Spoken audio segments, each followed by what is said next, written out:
Fundamentals of physical geography में हम एक कदम और आगे बढ़ते हैं। देखिए, हम यूनिट 3 कर रहे हैं लैंडफॉर्म्स और उसका हमारा पहला चैप्टर है minerals and rocks. Minerals and rocks में हमने जो लास्ट लेक्चर डिलीवर किया वो रॉक्स की कैटेगरी में इग्नियस रॉक था। हमने इग्नियस रॉक्स के बारे में जितना ज़रूरी था वो सारा पढ़ा दिया। आपको याद होगा तो इंटीरियर ऑफ द अर्थ के कॉन्टेक्स्ट में भी हमने इग्नियस रॉक्स के बारे में काफ़ी कुछ पढ़ा दिया था। प्लूटोनिक रॉक्स की सारी टाइप्स पढ़ा दी थी। वॉल्केनिक रॉक्स यानी कि सारे डिफरेंट तरह के लावास, वॉल्केनोज़ हमने आपको वहाँ पर डिटेल में पढ़ा दिए थे। उसको इस सेगमेंट के साथ जोड़ के पढ़िएगा जब कभी लाइफ में पढ़ेंगे। आज हम आगे बढ़ते हैं हमारी नेक्स्ट 2 रॉक्स के साथ, sedimentary rocks and metamorphic rocks. पृथ्वी पर जितनी भी रॉक्स हैं, जितनी भी चट्टानें हैं आपको दिख रही हैं, उन चट्टानों को 3 ग्रुप्स में, 3 फैमिलीज़ में हमने क्लासीफाई किया है, इग्नियस, सेडिमेंट्री एंड मेटामॉर्फिक। किसके बेसिस पे? On the basis of the mode of formation, कि उनके बनने का मोड क्या है। इग्नियस का मोड हमने बता दिया था। आज हम सेडिमेंट्री रॉक्स के बारे में बताएंगे। स्टार्ट करते हैं सेडिमेंट्री रॉक्स। पहले हम वो सारा सेगमेंट जो एनसीईआरटी में गिवन है वो लेंगे, फिर इसके बाद जो सारा ज़रूरी सेगमेंट हमें हमारी दूसरी किताबों से लेना हम वो भी लेंगे। सेडिमेंट्री रॉक्स के बारे में लिखा गया है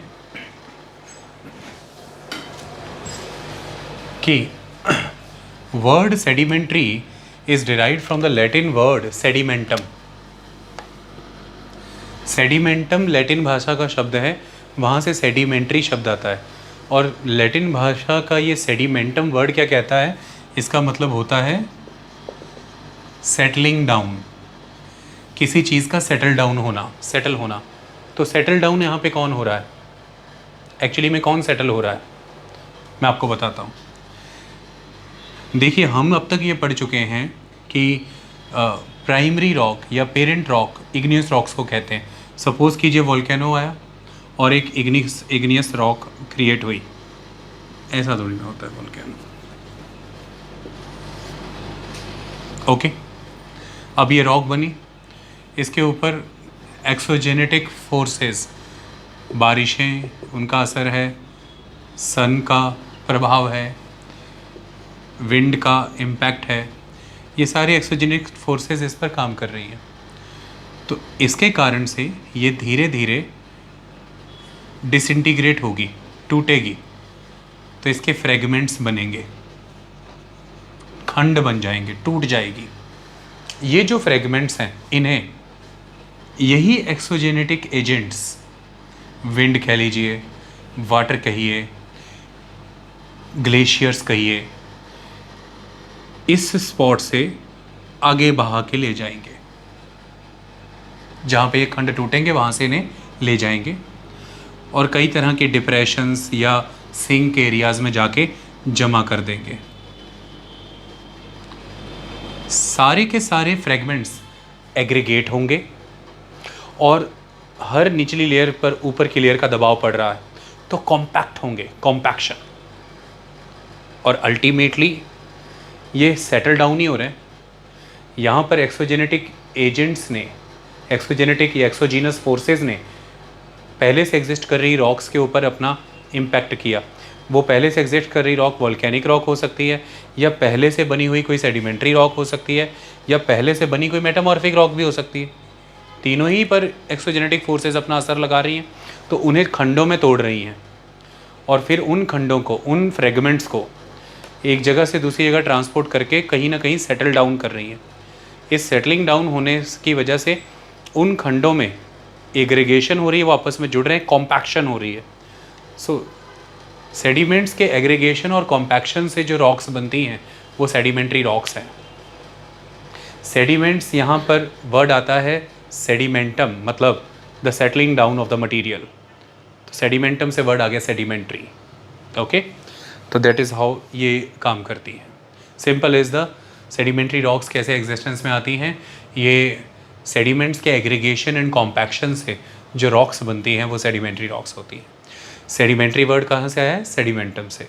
सेडिमेंटम लैटिन भाषा का शब्द है, इसका मतलब है किसी चीज़ का सेटलिंग डाउन होना। वो सेटल डाउन कौन हुआ है? सेडिमेंट। ओके, सेडिमेंट कहाँ से डिराइव किया है? रॉक्स के फ्रेगमेंट्स की फॉर्म में। किसने फ्रेगमेंट्स क्रिएट किए? एक्सोजेनेटिक या एक्सोजीनस फोर्सेस ने। कौन से एजेंट एक्टिवेट हुए? मेनली जो एजेंट एक्टिवेट हुए जैसे कि वाटर, जैसे कि टेम्परेचर, यहाँ पर सनलाइट, जैसे यहाँ पर विंड, ये मेनली एक्टिवेट हुए। कई बार मैंने बताया ग्लेशियर्स, ओके, ये लोग, और इन्होंने पहले तोड़ा और फिर उस जगह से उस मलबे को ले जाके कहीं इकट्ठा करके जमा दिया और वो बन गई सेडिमेंट्री रॉक्स। ओके, ये जो चीज़ें यहाँ से सब टूट रही हैं, ये जो सब यहाँ से टूट रहा है, ये इसकी वेदरिंग हो रही है। ये सब टूटना, एक चट्टान का खंड खंड में टूट जाना, डिसइंटीग्रेट हो जाना, फ्रेगमेंट्स में बदल जाना, इसी को ही आप डिन्यूडेशन प्रोसेस भी कह सकते हैं। ओके, और यहाँ से इस खंड का टूटना, इस टूटे हुए खंड को यहाँ से ले जाना, वहाँ जा कर के जमा देना, ये सारा का सारा ये जो प्रोसेस है ये इरोजनल प्रोसेस के पार्ट है, is the part of the erosional process. Okay, चलें, तो लिखा है कि सेडिमेंट्री रॉक्स में word sedimentary is derived from the Latin word sedimentum, means settling down, that is settling. Rocks चाहे वो इग्नियस हैं, सेडिमेंट्री हैं या मेटामॉर्फिक हैं, rocks of the earth surface are exposed to denudational agents. मैंने बताया winds, water, है ना, सनलाइट, सनलाइट के तहत उसका टेम्परेचर, तो denudational agents. Okay, so rocks of the earth's surface are exposed to denudational agents and are broken up into various sizes of fragments. अलग अलग साइज के फ्रेगमेंट्स बनते हैं। Such fragments are transported by different exogenous agencies. Water हो सकता है, air हो सकता है, ग्लेशियर्स हो सकते हैं, एक्सोजीनस एजेंट्स या agencies. Such fragments are transported by different exogenous agencies and deposited. तो पहले इन्हीं एक्सोजीनस यानी कि इन्हीं डेन्यूडेशनल एजेंट्स ने पहले रॉक्स को फ्रेगमेंट्स में तोड़ा, broken up into various sizes of fragments, फिर यही फ्रेगमेंट्स को एक्सोजीनस एजेंट्स एक जगह से दूसरी जगह ले जा करके जमा कर देते हैं, जमा देते हैं। तो such fragments are transported by different exogenous agencies and deposited, और फिर these deposits through compaction turn into the rocks, और यही डिपॉजिट्स कॉम्पैक्ट होकर के रॉक्स बन जाते हैं, and these are the sedimentary rocks. So ये जो कॉम्पैक्शन की मदद से वो रॉक्स बना है, सारा का सारा deposited material, this process is called lithification. पत्थरनुमा, चट्टान-नुमा बन जाना, इसे लिथिफिकेशन कहते हैं।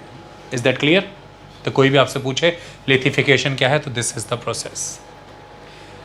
सेडिमेंट्री रॉक्स की एक खासियत है कि इन्हें स्ट्रेटिफाइड या लेयर्ड रॉक्स भी कहते हैं। Sedimentary rocks are stratified. स्ट्रेटिफाइड्स क्यों? मटीरियल लाया, मटीरियल जमा किया, फिर मटेरियल आया, मटेरियल जमा हुआ, फिर मटेरियल आया, मटेरियल जमा हुआ, पहले ये मटेरियल, फिर ये मटेरियल, तो इस तरह से ये बैंड, ये बैंड, ये बैंड बनेगी पूरी एक कंप्लीट चट्टान। लेकिन उसमें स्ट्रेटा नज़र आ रहे हैं, अलग अलग मटेरियल के स्ट्रेटा नज़र आ सकते हैं, ठीक है, या एक ही मटेरियल डिफरेंट डिफरेंट टाइम पे जमा है, ये भी क्लियर हो जाएगा। तो इस तरह से एक जो सिंगल रॉक पीस होगा उसमें आपको स्ट्रेटा या लेयर्स नज़र आएंगी, क्योंकि मटेरियल आके तहों के रूप में, जैसे तहें लगती हैं, एक तह, दूसरी तह, तीसरी तह, इस तरह से जमता जाता है। तो सेडिमेंट्री रॉक्स को हम स्ट्रेटिफाइड रॉक्स या लेयर्ड रॉक्स भी कहते हैं। एक सिंगल पीस रॉक में आपको स्ट्रेटा नज़र आएगा। इतनी बात समझ में आई? लेकिन इसी तरह से अगर आप एक सिंगल पीस ऑफ रॉक निकाल लेंगे इग्नियस का, जैसे कि बसाल्ट का ही एक पीस निकाल लीजिए, उसमें ऐसी लेयर्स नज़र नहीं आएंगी। लेकिन दूर से खड़े होकर के एक रीजन को देखेंगे तो वो रीजन ऐसा लगेगा कि जैसे स्टेप्स बने हुए हैं महाराष्ट्र में बसाल्ट रॉक के फॉर्मेशन के, जिन्हें हम जो डेक्कन प्लेट्यू रीजन है वहाँ पर the basalt rock Deccan trap system, वो क्या है कि वो दूर से देखने से एक जोग्राफिकल यूनिट ऐसा नज़र आता है जिसमें स्टेप्स नज़र आते हैं, क्योंकि अलग अलग टाइम पे लावा निकला है और आके ऐसे जमा है, तो स्टेप्स दिखते हैं लावा के जमने के, वो एक। बट इसमें से किसी भी एक जगह पर हथौड़ी से माल निकाल लो, एक टुकड़ा रॉक का निकाल लेना, उस टुकड़े में स्ट्रेटास नहीं नज़र आएंगे। लेकिन सेडिमेंट्री रॉक जो होती है उसका जब पीस आप निकालेंगे आपको स्ट्रेटा फील होगा उसमें कि स्ट्रेटास होते हैं। ओके, तो sedimentary rocks are stratified, they are layered rocks, क्योंकि आपने देख लिया मटेरियल आकर के जमता है, तो फिर डिफरेंट डिफरेंट लेयर्स तो बनेंगी, और हमारे पास कॉम्पैक्ट होकर के फाइनली एक सिंगल कॉम्पोजिट रॉक आ रही है। Okay, that is the system. So sedimentary rocks are stratified. हम सेडिमेंट्री रॉक्स को 3 बड़े ग्रुप्स में फर्दर डिवाइड करते हैं। किस बेसिस पे? On the basis of mode of formation. ठीक है, हमने कल के लेक्चर में इग्नियस रॉक को भी इस तरह से समझा था, प्लूटोनिक इग्नियस रॉक्स और वोल्केनिक इग्नियस रॉक्स। वो इस हिसाब से समझा था कि मैग्मा के कूल और सॉलिडिफाई होने की प्लेस कौन सी है, और उस प्लेस पे डिपेंड था कि किस रेट पे मैग्मा कूल और सॉलिडिफाई होगा। लावा के कूल और सॉलिडिफाई होने की प्लेस क्या है और वो किस रेट पे होगा। फिर इस पे डिपेंड करता था कि ग्रेन साइज़ क्या होगा। उस हिसाब से हमने रॉक्स को समझा था। वैसे ही इनको भी हमने क्लासीफाई किया है फर्दर, सेडिमेंट्री रॉक्स को। वो इस हिसाब से क्लासीफाई किया है कि इनके बनने का मोड क्या है, मोड ऑफ फॉर्मेशन। तो 3 मेजर ग्रुप्स हैं सेडिमेंट्री रॉक्स के। The first group of sedimentary rocks mechanically formed rocks, second one is organically formed rock, third one is chemically formed rocks. Okay, ठीक है। मैकेनिकली फॉर्म्ड रॉक्स कौन सी हैं? जैसे जो मैंने सबसे पहला केस समझाया, कोई भी पहले से रॉक एग्जिस्ट कर रही है, चाहे इग्नियस, चाहे मेटामॉर्फिक या सेडिमेंट्री, उस पर ये एक्सोजेनेटिक एजेंट्स जब वर्क करेंगे, एक्सोजेनेटिक फोर्सेस जब काम करेंगी, तो ये रॉक मैकेनिकली टूटेगी ना, फिजिकल टूटेगी ना। डिसइंटीग्रेशन जो होगा वो मैकेनिकली होता है, फिजिकली होता है। तो ये जब मैकेनिकल डिसइंटीग्रेशन होगा, broken down of the pieces, fragments बनना, और फिर ये फ्रेगमेंट्स जाके कहीं जमेंगे और रॉक बनेगी, ये कहलाएगा सारा मैकेनिकली फॉर्म्ड सेडिमेंट्री रॉक्स।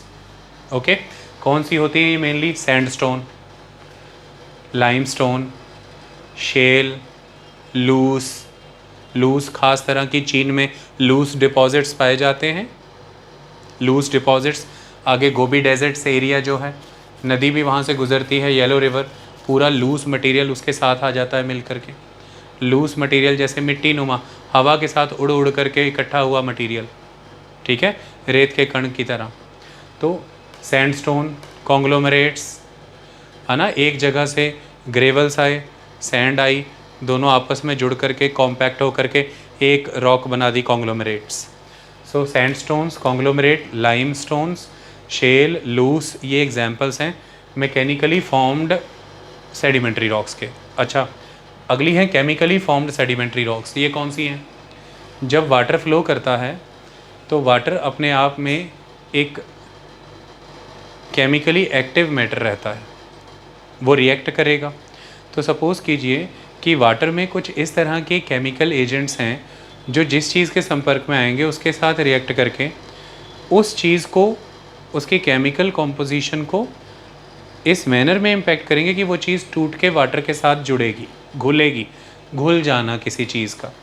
तो इस तरह से पानी जिन चीज़ों के संपर्क में आता है अपनी केमिकल प्रॉपर्टीज़ के कारण उस चीज़ की केमिकल प्रॉपर्टीज़ को भी इम्पैक्ट करता है और वो आइटम पानी में डिज़ोल्व होने लग जाती है। इस तरह से ये मैनर में जो रॉक्स डिज़ोल्व हो गई या टूट गई और पानी के साथ घुल के जा रही हैं और एक पॉइंट पे जा कर के पानी जहाँ पे इकट्ठा हो रहा है वहाँ पे ये मटेरियल सेडिमेंट जमा होते जा रहा है और रॉक एग्जिस्टेंस में आ जाएगी, पानी चला जाएगा, पानी ख़त्म। ये केमिकली फॉर्म्ड सेडिमेंट्री रॉक्स हैं। ओके, इसमें वाटर की केमिकल प्रॉपर्टीज़ यूटिलाइज हो रही हैं। ओके, सो इस तरह से हम इनको कहते हैं, जैसे कि पोटाश है, चर्ट है, केमिकली फॉर्म्ड। मैंने उल्टी तो नहीं लिख दी किताब में?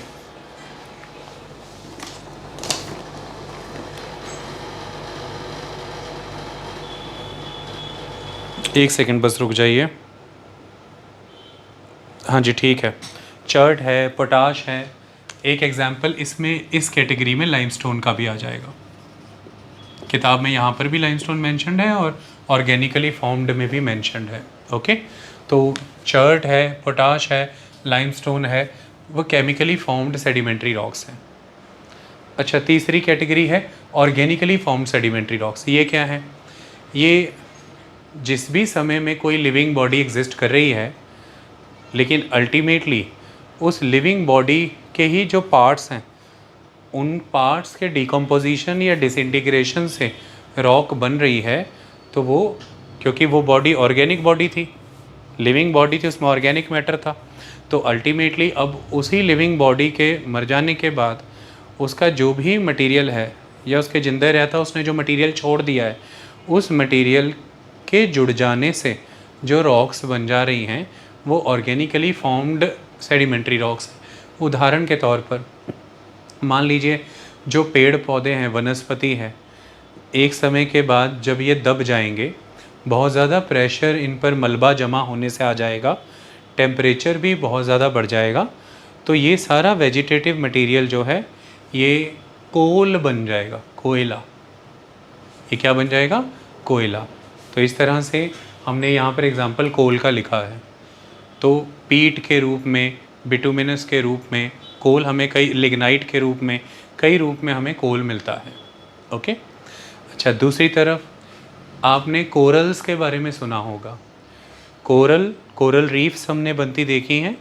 तो कोरल पॉलिप्स, कई ऐसे जीव हैं इस पृथ्वी पर जिनकी जो स्केलेटन्स हैं वो बॉडी के अंदर नहीं, बॉडी के बाहर है।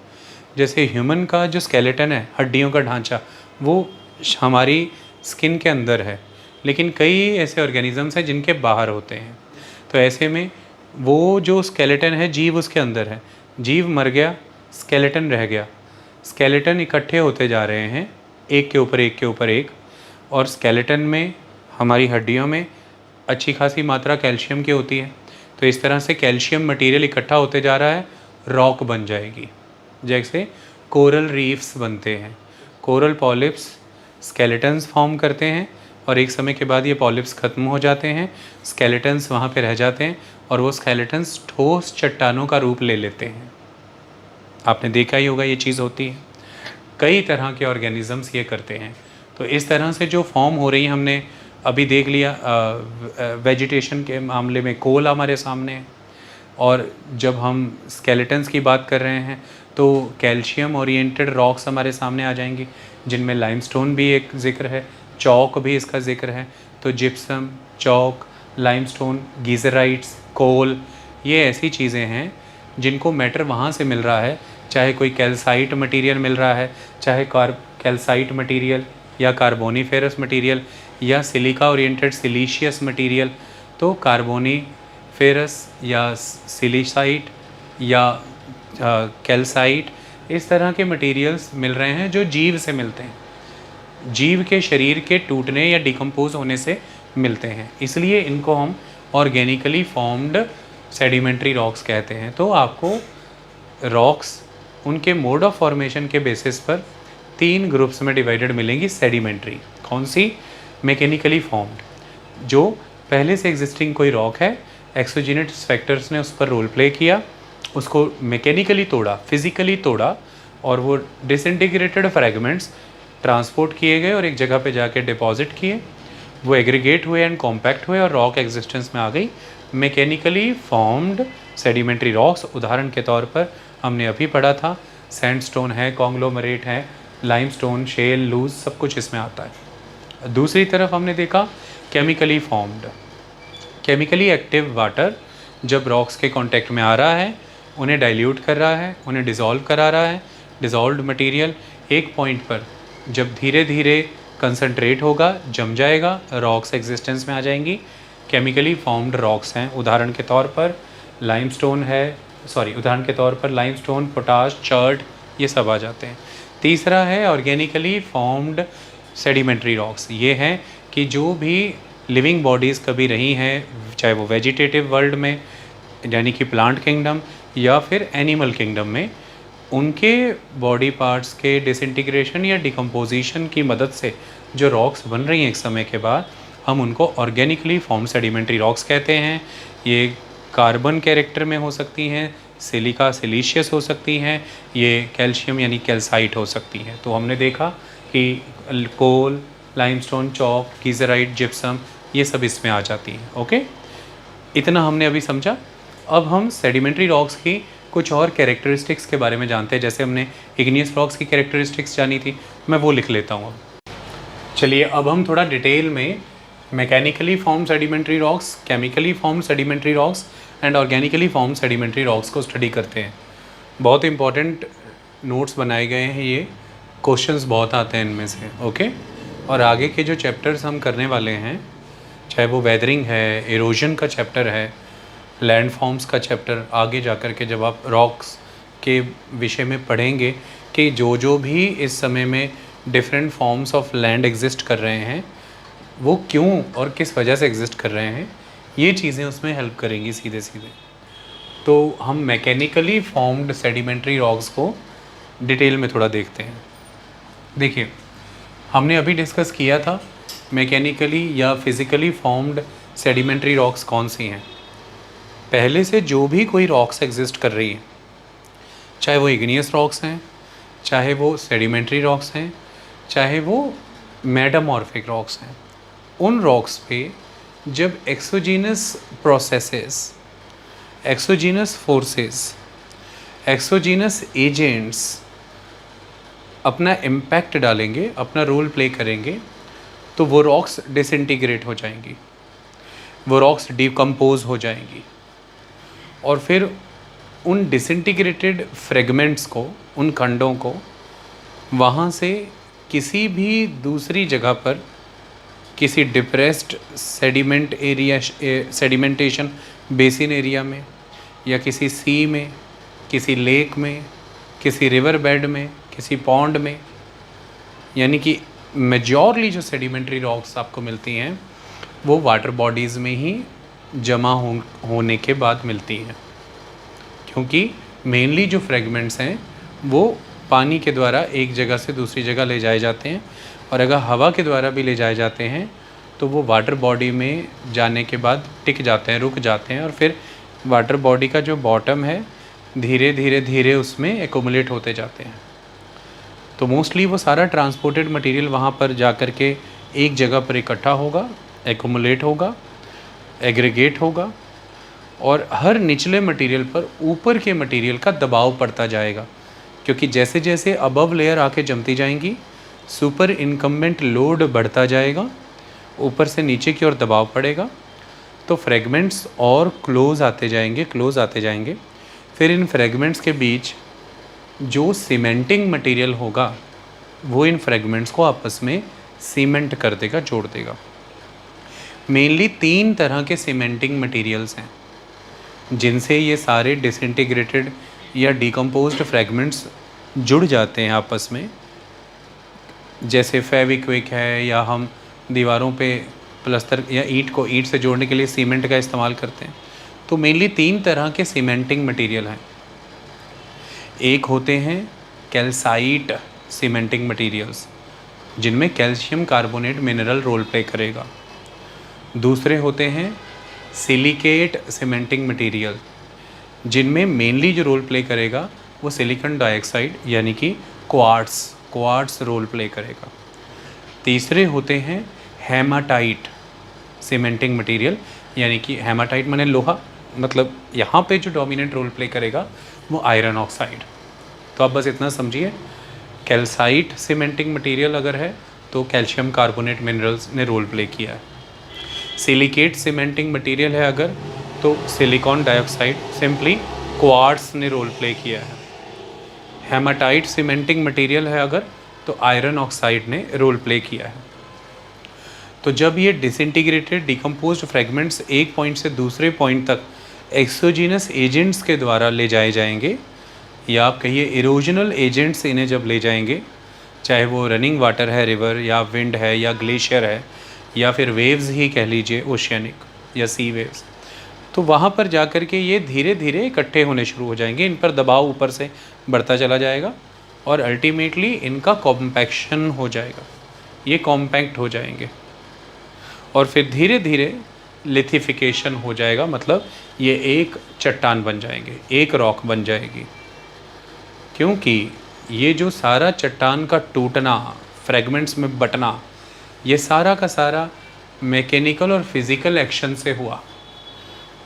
वाटर ने आके चट्टान को इम्पैक्ट किया अपनी फोर्स से, अपने इम्पैक्ट से, बहती हुई हवा ने इम्पैक्ट किया, ग्लेशियर ने बहते हुए फ्लो करते हुए इम्पैक्ट किया। तो जो फोर्स रॉक को तोड़ने के लिए लग रही है वो मैकेनिकल है, जो एक्शन हो रहा है वो मैकेनिकल एक्शन है। फिज़िकली रॉक डिसइंटीग्रेट हो रही है, तोड़ी जा रही है, इसलिए हम इसको मैकेनिकली या फिज़िकली फॉर्म्ड सेडिमेंट्री रॉक्स कह देते हैं। अब क्योंकि जो नई रॉक उस सेडिमेंट्री बेसिन में या लेक के बॉटम या फिर सी या पॉन्ड कहीं पर भी cementation and compaction and cementation की वजह से, ये जो लिथिफिकेशन हुआ इसकी वजह से जो नई रॉक एग्जिस्टेंस में आई, ये रॉक तो पहले की एग्जिस्ट कर ली रॉक के फ्रेगमेंट्स के ही कॉम्पैक्ट होने से एग्जिस्टेंस में आई है। तो जब टुकड़े टुकड़े, खंड खंड या फ्रेगमेंट्स मिलके एक रॉक बनाते हैं, तो क्योंकि फ्रेगमेंट्स हैं तो इनको फ्रेगमेंट्स को हम क्लास्टिक मटेरियल कहते हैं। These are the clastic materials. तो क्योंकि इन क्लास्टिक मटेरियल्स या फ्रेगमेंट्स के आपस में कॉम्पैक्ट होने के, सीमेंट होने से लिथिफिकेशन की जो प्रक्रिया कंप्लीट होके एक रॉक एग्जिस्टेंस में है, इसलिए ये क्लास्टिक सेडिमेंट्री रॉक्स कहलाती हैं। तो मैकेनिकली जो सेडिमेंट्री रॉक्स बनती हैं हम उन्हें क्लास्टिक सेडिमेंट्री रॉक्स कहते हैं। ओके, मेन जो मेंबर हैं इस mechanically formed sedimentary rock group के, वो मेंबर हैं जैसे sandstone, conglomerate, silt, clay, shale, ये मेन मेंबर हैं इसके। थोड़ी थोड़ी क्वालिटीज़, हम प्रॉपर्टीज़ इनकी भी पढ़ेंगे। ओके, अब दिमाग में ये आ गया है, पहले एक बार लिखा हुआ पढ़ूँ, फिर मैं आपको इमेजेस वाइज ये सारा दिखाऊंगा। So mechanically formed sedimentary rocks कहती हैं कि previously formed rocks are subjected to mechanical और physical disintegration and thus the rocks are broken into fragments of different sizes. These are called fragmental rock materials or clastic materials. वो जो different size के fragments create हुए हैं इनको हम fragmental rock materials या clastic material कहते हैं, which become source materials for the formation of clastic sedimentary rocks. और यही क्लास्टिक मटेरियल सोर्स मटेरियल बनते हैं क्लास्टिक सेडिमेंट्री रॉक्स के एग्जिस्टेंस में आने के। अब ये मटेरियल्स को कौन ऑब्टेन करता है, कौन लाता है, कौन ट्रांसपोर्ट करता है, कौन डिपॉजिट करता है? These materials are obtained, transported and deposited at suitable places by different exogenic processes, यानी कि जियोलॉजिकल एजेंट्स, अलग अलग जियोलॉजिकल एजेंट्स ही ये काम करते हैं। वो कौन है अभी पता लग जाएगा। These materials are obtained, transported and deposited at suitable places by different exogenous processes, बाहर से लगने वाले process like running water, that is river, wind, glaciers and sea waves. These materials after being deposited and consolidated, deposit होने के बाद जब आपस में जुड़ते हैं, consolidate होते हैं, These materials after being deposited and consolidated in different water bodies, वो हो सकती हैं sedimentation basins, lakes, seas, river, etc. These materials after being deposited and consolidated in different water bodies form sedimentary rocks known as clastic sedimentary rocks. Sandstones, conglomerates, shale, silt, clay are important member of this group. Okay? पहले इतना समझ आया, अब मैं इसको आगे थोड़ा सा फोटो वाइज, इमेजेस वाइज दिखाता हूँ, समझाता हूँ। आप बस एक चीज़ देखिए, कई बार कुछ बातें कंफ्यूज करती हैं, उसको समझिए। एक वर्ड आता है वेदरिंग, एक वर्ड आता है इरोजन, एक वर्ड आता है मास वेस्टिंग, और एक वर्ड आ जाता है डेन्यूडेशन, डेन्यूडेशन। देखिए इसको थोड़ा इस तरह से समझिए। वेदरिंग क्या है? वेदरिंग है कोई भी रॉक जिस जगह पर है उस रॉक का वहीं पर टुकड़ों में टूटना, डिसइंटीग्रेशन और डीकम्पोजिशन ऑफ द रॉक, ये वेदरिंग में आता है। मतलब किसी एक चीज़ का टूटना। वेदरिंग से इरोजन अलग होता है इस बात पे कि इरोजन में ट्रांसपोर्टेशन होता है उस रॉक का, वेदरिंग में ट्रांसपोर्टेशन इंक्लूडेड नहीं है। वेदरिंग में रॉक टूटती है। Disintegration and decomposition of the rock is the important element of the weathering. Weathering कई तरह की होती है, वो एक डिफरेंट मैटर है। मैकेनिकल और physical weathering, biological weathering, chemical weathering, इस तरह से अलग अलग तरह से वेदरिंग होती है।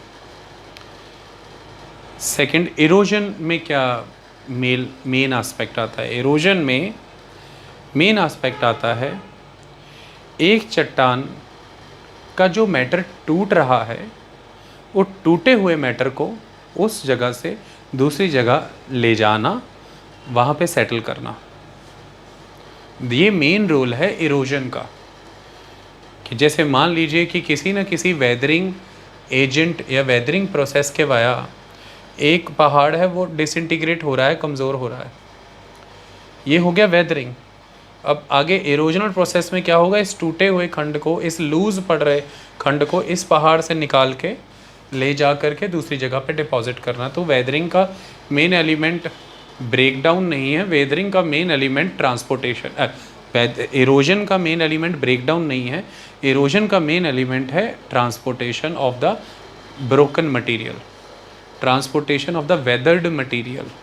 ओके, तो अल्टीमेटली अगर ये मटेरियल लेकर के जा रहे हैं जियोलॉजिकल एजेंट्स, विंड है या रनिंग वाटर है, ग्लेशियर्स है, तो ये है इरोडेड मटेरियल। ये सारा का सारा कौन सा मटेरियल है? Eroded material. ये तो दो चीज़ें हो गई।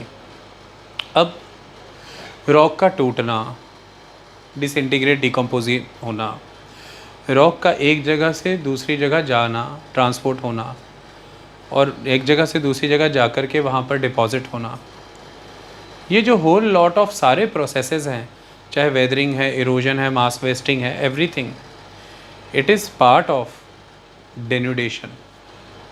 तो डेन्यूडेशन में कंप्लीट प्रोसेस इंक्लूड होता है, रॉक के टूटने से लेकर के, रॉक के ट्रांसपोर्टेशन से लेकर के, रॉक के वहाँ पर जा कर के डिपॉजिट होने तक। आई बात समझ में? तो सेडिमेंट क्रिएशन से सेडिमेंट ट्रांसपोर्टेशन से सेडिमेंट डिपोजिशन, ये सारा डेन्यूडेशन में कवर होता है। इसलिए हम ओवरऑल डेन्यूडेशनल प्रोसेस वर्ड भी यूज़ कर सकते हैं। ओके, हम डेन्यूडेशनल एजेंट वर्ड भी यूज़ कर सकते हैं, हम डेन्यूडेशनल फोर्सेस वर्ड भी यूज़ कर सकते हैं। इसको ध्यान से समझ के चलिएगा। आई होप अब आगे पढ़ने में कोई डाउट नहीं रह जाएगा। अब तो क्लियर है। ओके, सो यहाँ पर अब मैं कुछ इमेजेस आपको दिखाता हूँ, उसके बाद हम इस चीज़ को बेहतर समझ पाएंगे। आप इसको देखिए।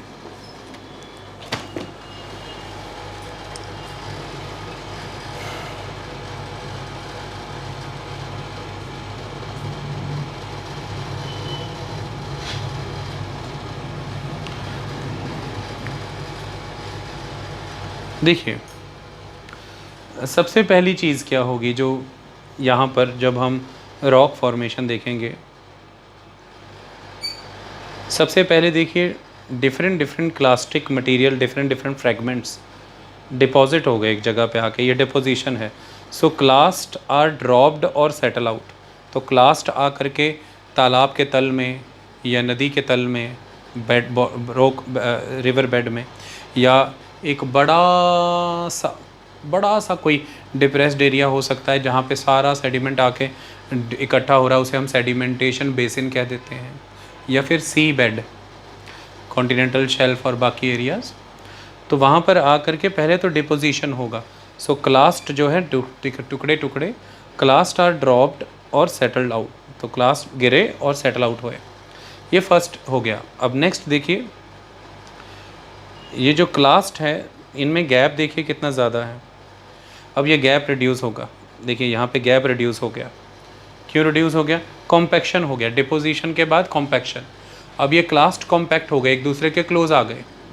क्यों आ गए? क्योंकि ऊपर के ऊपर डिपोजिशन बढ़ जाने से प्रेशर क्रिएट हो रहा है, इसलिए कॉम्पैक्शन हो रहा है।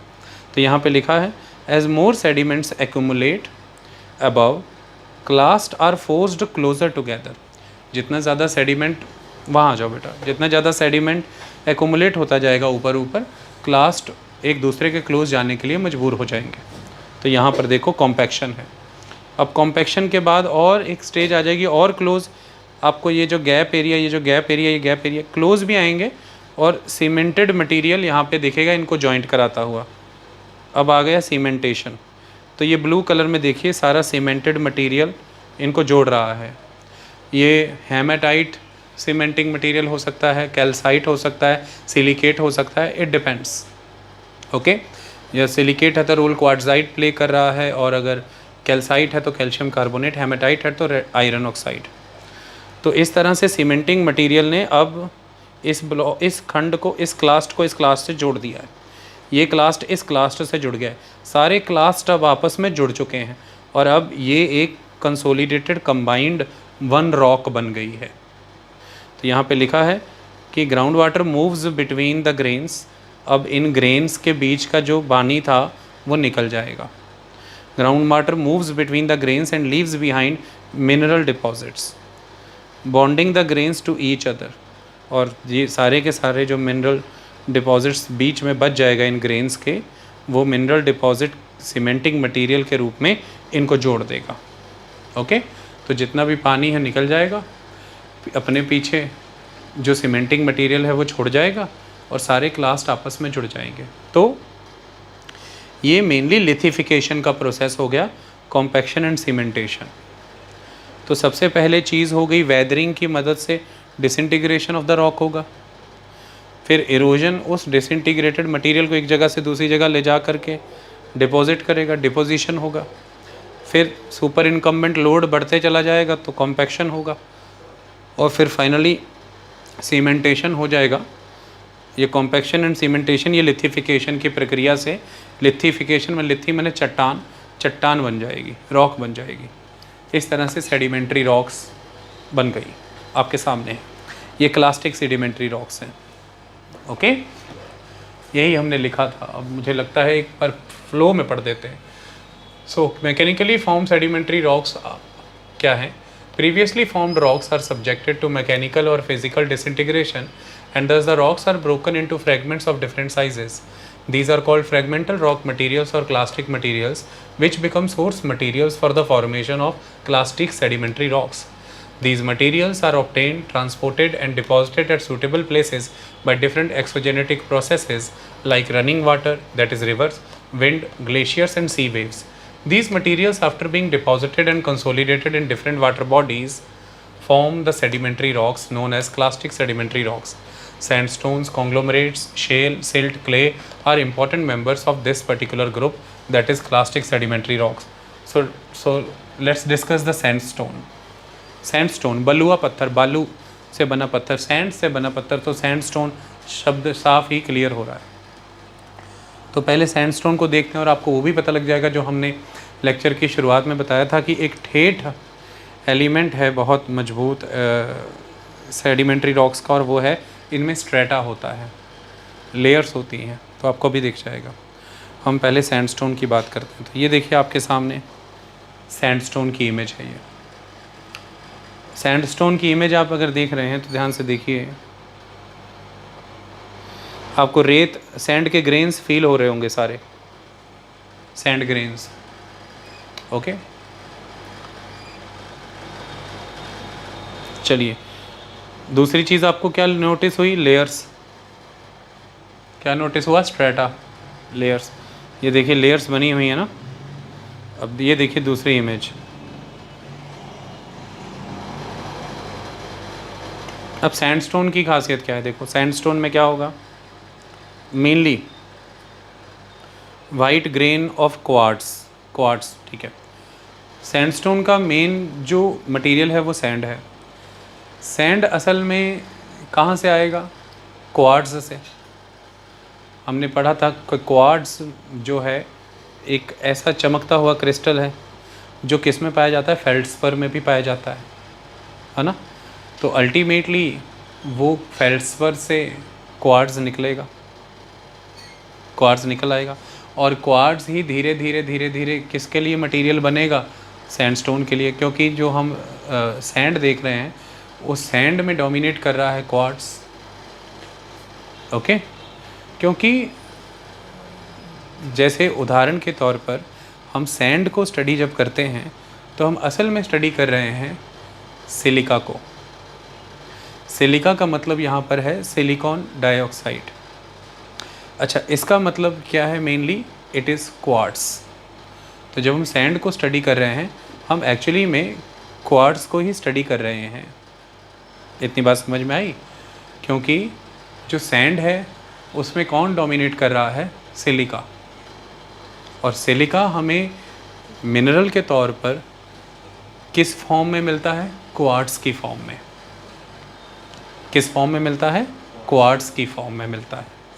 मतलब आपको ढूंढने जाना है तो आपको वो क्वार्ट्स के रूप में ही मिलेगा। तो क्वार्ट्स से हमको मिला सिलिका। सिलिका ही डोमिनेट कर रहा है सैंड में, और अल्टीमेटली क्वार्ट्स ही डोमिनेट कर रहा है सैंड में। क्लियर हो गई कहानी? तो ऐसे में हमने पढ़ा था कि एक सीमेंटिंग मटेरियल सिलिकेट भी होता है, एक सीमेंटिंग मटेरियल आयरन ऑक्साइड होता है हेमाटाइट, और एक सीमेंटिंग मटेरियल कैल्साइट यानी कि कैल्शियम कार्बोनेट। अब जो सैंडस्टोन है ये बन रहा है जिस ग्रेन से, वो सैंड ग्रेन्स हैं। मतलब डोमिनेट कर रहा है यहाँ पे क्वार्ट्ज ग्रेन्स, क्योंकि सैंड ग्रेन्स मतलब एक dominant mineral that is the quartz. Okay, तो इसलिए quartz grains are dominating into it. इतनी बात समझ आई? तभी यहाँ पर ये बात लिखी गई है कि अगर आप ध्यान से सारे सैंडस्टोन को देखेंगे तो सैंडस्टोन में जो मेन चीज़ डोमिनेट करती दिखेगी आपको, वो वाइट ग्रेन्स नज़र आएंगे क्वार्ट्ज के, मतलब सैंड माने रेता। इतनी बात समझ में आई? अच्छा, ये तो हो गए जिस मटेरियल से वो बन रहा है।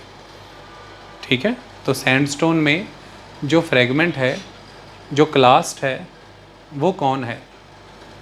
That clast is a sand grain, मतलब क्वार्ट्स के वाइट ग्रेन्स। ओके, क्योंकि जब मटेरियल रॉक से डिसइंटीग्रेट होता है, उसकी ट्रांसपोर्टेशन के दौरान वो बड़े से छोटे साइज़ की ओर बदलता है, क्योंकि मटेरियल्स के बीच में और मटेरियल्स और सरफेस के बीच में और मटेरियल और इरोजनल एजेंट के बीच में कोलिजन्स होते हैं, टकराव होते हैं। इसकी वजह से मटेरियल फाइनर एंड फाइनर पार्टिकल्स में बदलते जाता है। जैसे मैं एक नदी के ही स्ट्रेच को पकड़ूं तो हायर रीचेस से लोअर रीचेस तक मटेरियल को अगर अरेंज करके बताऊं तो वो कैसे है। सबसे पहले आपको रॉक को पानी ने, रनिंग वाटर ने रॉक को तोड़ा, तो सबसे पहले जो आपको मटेरियल मिलेगा that is the boulder. Boulder सबसे बड़े साइज़ के हैं। फिर उसके बाद आपको मिलेंगे कॉबल्स, बोल्डर से छोटे। फिर मिलेंगे पेबल्स, फिर मिलेंगे ग्रेवल्स। तो इस तरह से सबसे बड़े बोल्डर, फिर कॉबल्स, फिर पेबल्स, फिर ग्रेवल्स, और फिर नीचे और जाइए तो आपको मिलेगा सैंड, फिर मिलेगा सिल्ट, फिर मिलेगा क्ले। तो जो अल्टीमेटली ग्रेन है, दाना है, दैट मिनरल ग्रेन, हमने उसी के साइज़ के हिसाब से ये वर्गीकरण किया है। ओके, तो कुल मिलाकर के हम ये कहना चाहते हैं यहाँ पर कि बहुत ही fine grain that is the sand grains, या फिर ग्रेन्स ऑफ क्वार्ट्स कह लीजिए, जब वो इकट्ठे होते जाते हैं तो उनके डिपोजिशन के बाद कॉम्पैक्शन एंड सीमेंटेशन से जो लिथिफिकेशन प्रोसेस फॉलो होके आपको रॉक मिला है, वो सैंडस्टोन होता है। डन हो गया? अच्छा, तो हमारा इसका कॉन्स्टिट्यूएंट एलिमेंट तो क्लियर हो गया, that is grains of quartz या फिर ग्रेन्स ऑफ सैंड।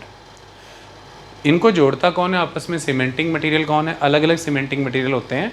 मेनली इस जो रॉक में सीमेंटिंग मटेरियल दिखाया गया है वो है haematite cementation, that is iron oxide. तो एक तरफ आपको यहाँ दिखाया गया है वाइट ग्रेन्स ऑफ क्वार्ट्स। अच्छा, दूसरी तरफ आपको क्या दिखाया गया है? Iron oxide cement. तो जो सीमेंटिंग मिनरल है वो आयरन ऑक्साइड है, और इसी की वजह से इसका रंग क्या हो गया? लाल। तो सीमेंट जो सैंडस्टोन है हमें वेरिएबल कलर्स में मिलता है, और उसका कारण क्या है कि जो ग्रेन्स हैं सैंड की, उनको सीमेंट करने के लिए अलग अलग सीमेंटिंग मटेरियल यूज़ हो जाते हैं। उसके बेसिस पे सैंडस्टोन के कलर्स आते हैं। सैंडस्टोन रेडिश कलर का हो सकता है, वाइट कलर का हो सकता है, ग्रेइश कलर का हो सकता है। अलग अलग कलर होने का कारण अलग अलग सीमेंटिंग मटेरियल है। ओके, क्योंकि कॉन्स्टिट्यूएंट मटेरियल तो ग्रेन ऑफ द क्वार्ट्स या ग्रेन ऑफ द सैंड ही है। सीमेंटेशन मटेरियल के बदल जाने के कारण रंग बदलता है सैंडस्टोन का। इतनी बात।